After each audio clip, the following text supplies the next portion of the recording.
Lucien Villard, vous avez fait toute votre carrière à la Poste, d'abord dans la Loire, puis ensuite dans le Rhône, donc 37 ans et demi, dans ce qui était encore une administration à ce moment-là. Vous avez été fonctionnaire. Comment est-ce que vous avez vécu les années 70, qui ont été des années particulièrement intenses, au sortir de mai 68? Ça a été très difficile parce que déjà, je venais de la Loire, donc je venais de la campagne, et je me suis retrouvé en ville, dans la Lyon Inter, un grand bâtiment où il y avait 1 millier de personnes avec beaucoup d'auxiliaires, à peu près 200 auxiliaires. Donc c'était une situation un peu particulière parce qu'il fallait m'habituer. Mais comme j'étais déjà militant dans la Loire, donc je me suis rapidement intégré à travers la section syndicale de Lyon Inter et bien sûr le syndicat CFDT du Rhône, qui fait que je me suis retrouvé au conseil très rapidement et puis je me suis retrouvé secrétaire départemental. Voilà. Alors quels étaient les éléments marquants dans cette période justement pour le syndicalisme CFDT et le syndicalisme en général?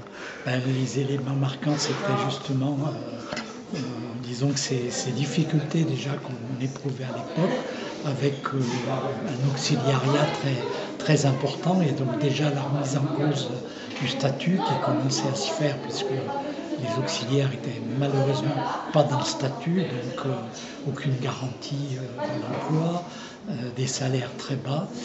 Et donc je me suis retrouvé dans cette situation, donc je l'ai connue à Lyon Inter.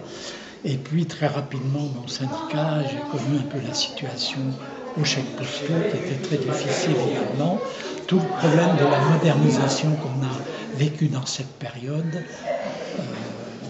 Donc une transition économique, une transition sociale, et puis il y avait aussi la privatisation qui pointait. Voilà, qui était un des éléments très importants.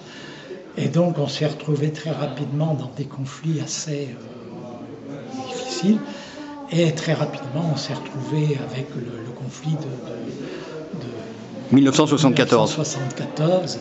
Qui a démarré à Lyon-Gare, enfin qui avait démarré d'abord à Paris, c'est ce que je vais dire dans mon intervention, mais qui ensuite a démarré à Lyon-Gare, et ensuite qui s'est étendu à Lyon-RSP, à Lyon-Chèque, à Lyon-Inter, etc.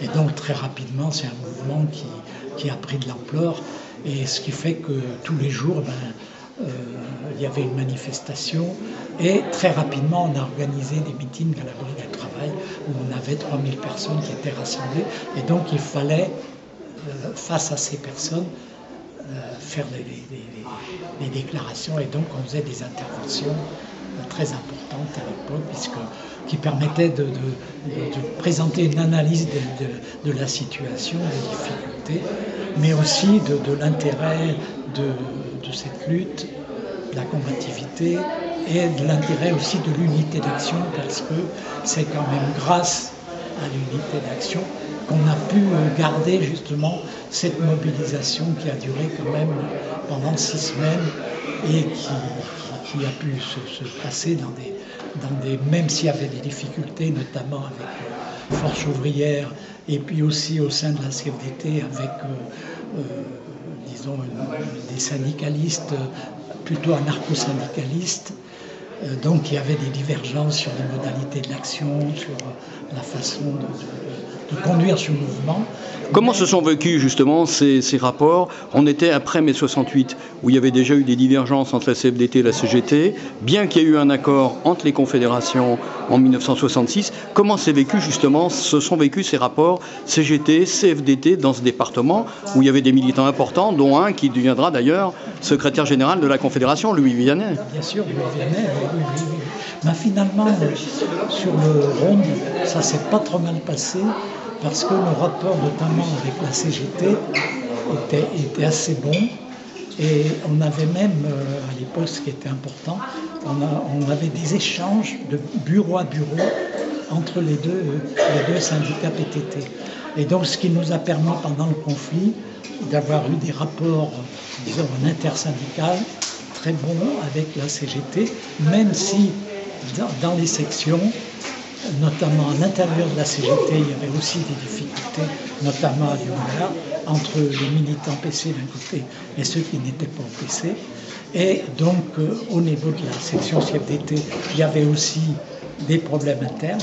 Et donc, tout ça fait que les contacts n'étaient pas évidents, mais sur le plan départemental, on a toujours réussi à conserver l'unité d'action et à garder un contact, ce qui n'était pas le cas avec FO, par exemple, qui a toujours, disons, été en dehors, disons, de l'intersyndical.